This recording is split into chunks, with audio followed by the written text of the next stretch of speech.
နောက်ဒီကြားထဲမှာပြဿနာဘာထိုးလာလဲဆိုတော့မရှိတဲ့လူမျိုးကိုရှိတယ်ဆိုတော့ရိုဟင်ဂျာဆိုတာကိုသုံးတယ်အခုဟာက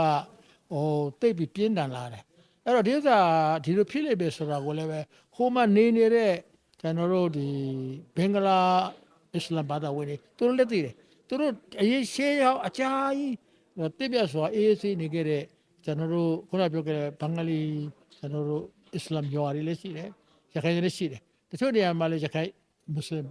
ဖြစ်နေတဲ့အနည်းစုတွေလည်းရှိတယ်သူအေးချမ်းနေတာပဲဒါပေမဲ့သူတို့ကပြောတယ်ဒီကိစ္စနဲ့ပတ်သက်ဟာကိုတေချာမကိုက်တွယ်လို့ရှိရင်နောက်ကိုဒီကိစ္စအမှန်ကြီးထွားတဲ့ပြဿနာဖြစ်လာလိမ့်မယ်နောက်ဒီကြားထဲမှာပြဿနာဘာထိုးလာလဲဆိုတော့မရှိတဲ့လူမျိုးကိုရှိတယ်ဆိုတော့ရိုဟင်ဂျာဆိုတာကိုသုံးတယ်အမှရိုဟင်ဂျာဆိုတဲ့စကားကဥနုလက်ထက်မှာဒါနဲ့ပတ်သက်လို့ဥနုကကျွန်တော်တီမြဲနဲ့ဖတ်တာအတရှင်ကွဲတဲ့ခင်မှာမဲရောက်ဖို့အကြောင်းပြီးတော့အဲ့ဒီနေရာမှာသူတို့ရဲ့မဲတွေလူချင်းပြီးတော့ရိုဟင်ဂျာရှိတယ်ရိုဟင်ဂျာနဲ့ပတ်သက်တဲ့ program တွေလုပ်ပေးလိုက်တယ်ဆိုတော့အဲ့ဒီမှာရိုဟင်ဂျာဆိုပြီးပွားလာအမှားတော့အဲ့ဒီ data ကိုခေါ်တာကအဲ့ဒီရေရှိမင်းတွေလုတ်တဲ့အဲ့ဒီတော့ကလူတွေကဟိုဘက်ဒီဘက်ကရခိုင်ဘင်းတွေအုပ်ဆိုးတာဟုတ်ဆိုတော့သူက